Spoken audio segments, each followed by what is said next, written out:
गोरा और बादल। गोरा और बादल चित्तौड़गढ़ मेवाड़ के महान योद्धाओं में से एक थे, जो चित्तौड़गढ़ मेवाड़ के रावल रतन सिंह के बचाव के लिए बहादुरी से लड़े थे। गोरा और बादल दोनों चाचा भतीजे जालोर के चौहान वंश से संबंध रखते थे।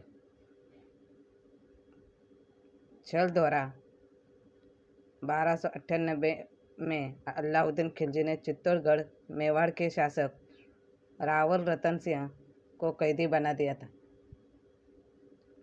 फिरौती में खिलजी ने चित्तौड़गढ़ मेवाड़ के रावल रतन सिंह की पत्नी रानी पद्मिनी की मांग की थी।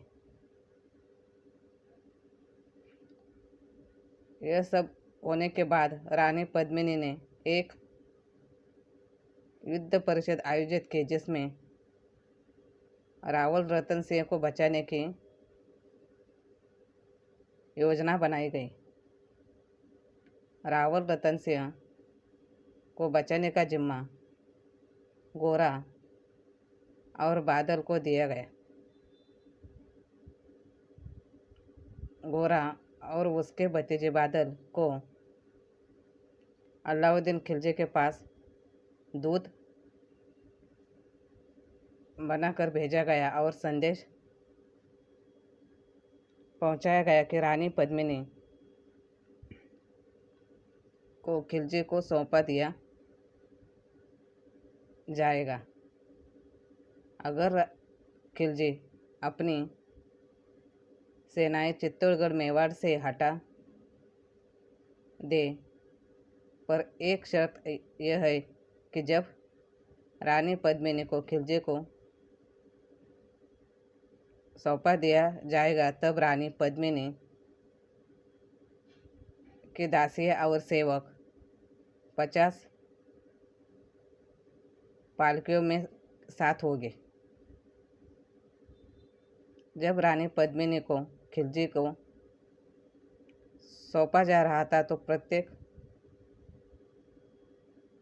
पालकी में एक राजपूत योद्धा को बिठाया गया। जब रानी पद्मिनी की पालकी, जिसमें गोरा खुद बैठा था, जब रत्न सिंह के टेंट के पास पहुंची तो गोरा ने रतन सिंह के टेंट में जाकर रतन सिंह को घोड़े पर बैठने को कहा कि आप किले चित्तौड़गढ़ में वापस चले जाओ। उसके बाद गोरा ने सभी राजपूत योद्धाओं को उनके पालके से बाहर आने को कहा कि मुस्लिम सैनिकों पर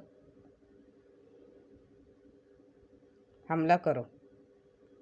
गोरा खिलजी के तंबू तक पहुंचा और सुल्तान को मारने ही वाला था, पर सुल्तान अपनी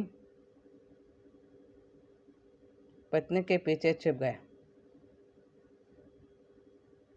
गोरा एक राजपूत था और राजपूत मासूम महिलाओं को नहीं मारते, इसलिए गोरा ने उस महिला पर हाथ नहीं उठाया और सुल्तान के सैनिकों से युद्ध करते हुए गोरा